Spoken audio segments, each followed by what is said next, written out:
ये घर में घुसकर मारने वाला हिंदुस्तान, ये बात पाकिस्तान भूल गया था कि आतंकी वारदात करने के बाद भारत सर्जिकल स्ट्राइक के साथ आतंकी ठिकानों को नस्तानाबूद भी कर सकता है। अगर आतंकियों के बचाव में पाकिस्तानी सेना उतरी तो उन्हें भी कभी न भूलने वाला सबक सिखा देगा। पिछले बरस 6 और 7 मई की रात यही किया हिंदुस्तान की सेना ने। पहलगाम अटैक का बदला ऐसी प्रिसाइज स्ट्राइक के साथ कि जिसके निशान आज भी पाकिस्तानी जमीन पर दिखते हैं। आज उसी ऑपरेशन सिंदूर की पहली सालगिरह पर समझिए पाकिस्तान पर प्रहार के 3 चरण, जिसने 86 घंटे के भीतर पाकिस्तान को घुटनों पर ला दिया।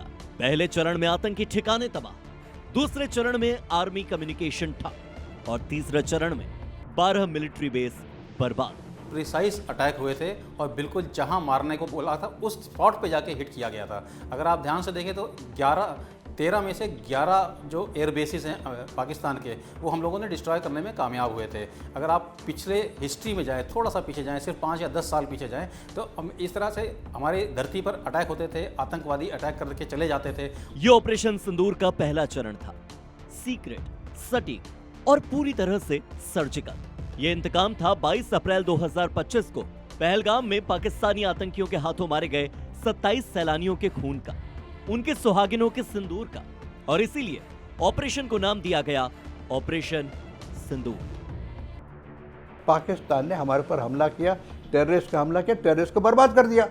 अब पाकिस्तान की समझ में आ गया है कि अगर टेररिस्ट हमले करने की कोशिश करेंगे पहलगाम की तरह तो नतीजा दोबारा यही होगा। और दोबारा नतीजा इससे कहीं ओवरऑल, चाहे आप कुछ भी कह लें, चाहे दुनिया कुछ भी कह ले, चाहे पाकिस्तान कुछ भी कह ले, चाहे वर्ल्ड पावर्स कुछ भी कह लें, मैं ये मानकर चलना चाहता हूं कि this operation has been an outstanding success और हमें इसको सेलिब्रेट करना चाहिए। आज भारत ने 6 और 7 मई की आधी रात को पाकिस्तान में 9 जगहों पर हमले किए। इन हमलों में कितने आतंकी ठिकाने तबाह हुए, इसे मैप के जरिए समझिए।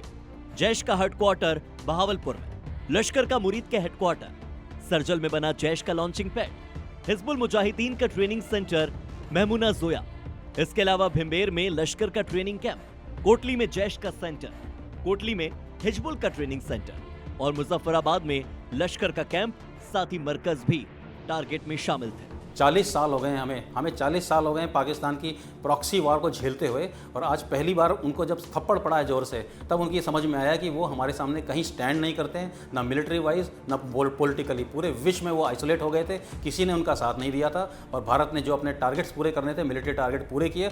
ऑपरेशन सिंदूर के पहले चरण को पूरा करने के लिए भारतीय वायुसेना ने राफेल जेट्स, स्कैल्प मिसाइलों और हैमर बमों का इस्तेमाल किया। पहले आधे घंटे के भीतर पाकिस्तान के अंदर और पीओके में आतंकी शिविरों और लॉन्च पैड्स को नस्तानाबूद कर दिया गया। स्टेज 2, टारगेट पर पाकिस्तान का पूरा मिलिट्री कम्युनिकेशन। आतंकी ठिकानों पर हमले के बाद पाकिस्तान की सरकार ने अपनी सेना को मोबिलाइज किया और भारत के खिलाफ जंग का ऐलान कर दिया। जबकि भारत ने तो कह दिया था कि ये स्ट्राइक पाकिस्तान के खिलाफ नहीं बल्कि आतंकवादियों के खिलाफ है, जिन्होंने की भारत विरोधी साजिश रची। लेकिन जैसे ही पाकिस्तानी सेना हमलावर हुई, भारत की सेना ने ऑपरेशन सिंदूर का दूसरा चरण एक्टिवेट कर दिया। इस चरण में निशाने पर थे पाकिस्तान के मिलिट्री और एयरफोर्स का कम्युनिकेशन सिस्टम। भारतीय सेना ने पाकिस्तान की चीन में बनी हुई एयर डिफेंस सिस्टम को कहीं पर जैम तो कहीं पर पूरी तरह से नष्ट कर दिया। कम्युनिकेशन सिस्टम तबाह होने के बाद पाकिस्तानी सेना का न कोई ड्रोन और न कोई फाइटर जेट भारत में किसी भी टारगेट को हिट कर पाया।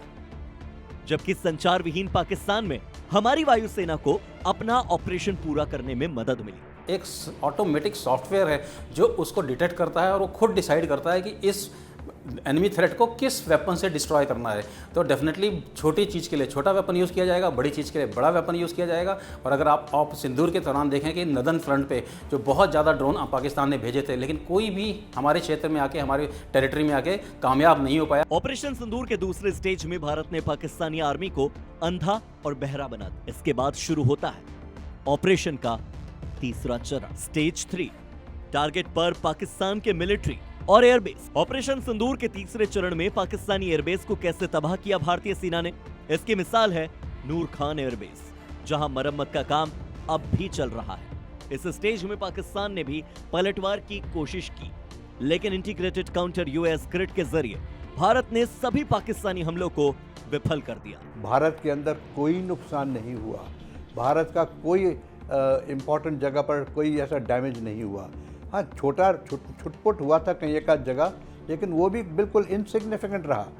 तो जो हमारी इकोनॉमी है उस पर कोई खास फर्क पड़ा नहीं। गनीमत है कि 3 स्टेजेस के बाद पाकिस्तान ये समझ गया कि ये भारत के साथ लंबा युद्ध चला तो नक्शे से उसका नामो निशान मिट जाएगा।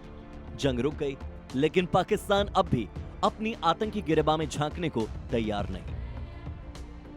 ब्यूरो रिपोर्ट, जी मीडिया।